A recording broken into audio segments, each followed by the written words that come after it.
agosto 1 y 2 de 1518. Epidemia de baile que dejó 500 muertos en Europa. Algunos historiadores dan como fecha el 14 de julio. La BBC publicó un capítulo del libro del historiador John Waller, Tiempo para bailar, tiempo para morir. En la nota se sostiene que lo que ocurrió fue un estado de trance colectivo. Se ha sugerido que todo fue causado por un hongo del centeno y del trigo que la población consumía y que era una versión orgánica del LSD, pero esto fue descartado después. Aunque no era la primera vez que se presentaba este episodio, a mediados de julio de 1518 y que llegó a su clímax el 1 de agosto, es el más difundido y documentado acerca de la denominada epidemia de baile, que dejó alrededor de 500 muertos en Estrasburgo. Una mañana de ese mes de julio, una dama conocida como Frau Trofea salió, como era su costumbre, hacia el mercado, pero de improviso empezó a danzar de manera incontrolable, sin que nadie pudiera detenerla. No hablaba, no sonreía, no intentaba descansar. En su cara se notaba que estaba sufriendo. Sus pies comenzaron a sangrar dentro de los zapatos y fue entonces cuando algunos vecinos la inmovilizaron y tras amarrarla la llevaron a un santuario en busca de sanación celestial. Pero al regreso ya había alrededor de 40 nuevos danzantes en las calles. El número de bailarines fue creciendo poco a poco y nadie sabía qué hacer. A pesar de que en 1374 se había presentado un brote de este frenético y compulsivo baile contagioso, no se tenía conocimientos de cómo enfrentar la situación. El cuerpo médico de ese entonces jamás había enfrentado algo como esto. Y desde Luxemburgo, donde por primera vez apareció el fenómeno, solo se decía que no había nada que hacer, no había remedio. Al cabo de un mes, ya había en Estrasburgo más de 500 danzarines en las calles.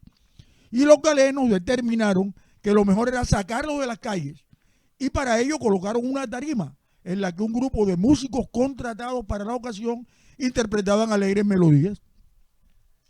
Tras varios días de estas enloquecedoras y desaforadas contorsiones, los bailarines morían por agotamiento, ataques cardíacos o accidentes cerebrovasculares, sin que la incipiente medicina de la época pudiera hacer algo para evitarlo. Aquello estaba del todo fuera de control. Al no tener idea de cómo frenar la situación, comenzaron las especulaciones. Se dijo que los afectados pertenecían a un culto de herejes que trataban de transmitir parte de sus teorías mediante la danza. Algunos médicos decían que se trataba de un calentamiento espontáneo de la sangre y que era necesario aspirar hasta que se enfriaran los cuerpos para que el mal se detuviera. Al final, nada. La epidemia desapareció tal como comenzó, de manera tan súbita como se inició. La danza se fue extinguiendo poco a poco hasta que de manera curiosa, sin que al parecer nada lo evitara, el mal cesó por completo. En el mes de septiembre ya no había bailadores espontáneos en Estrasburgo. ¿Qué pasó? ¿Qué dice la ciencia de hoy sobre el tema? Se ha sugerido que todo fue causado por un hongo del centeno y del trigo que la población consumía y que era una versión orgánica del LSD, pero esto fue descartado después. Si bien es cierto que la sustancia causa alucinaciones, los facultativos señalan que también obstruye el flujo sanguíneo a las extremidades. Por lo tanto, se dificulta el movimiento y no puede haber baile. La BBC publicó un capítulo del libro del historiador John Waller, Tiempo para bailar, tiempo para morir, donde se sostiene que hubo un estado de trance colectivo. Según el autor, ese estado de trance se da cuando la persona enfrenta angustias psicológicas extremas y que creen en la curación mediante el poder espiritual. Los pobres de la ciudad sufrían de hambrunas y enfermedades severas. Y lo que es más importante, también sabemos que creían en un santo llamado San Vito, que tenía el poder de controlar sus mentes e infligir un baile terrible y compulsivo, señala el portal de la BBC News el 13 de enero de 2018. Ese baile de San Vito se ha extendido hasta nuestra época. Todavía en muchos pueblos y en muchas partes se habla de lo que es el mal de San Vito. La anticipación de esa maldición, sumada a la alta vulnerabilidad de las personas, aumentó la probabilidad de que cayeran en estado de trance.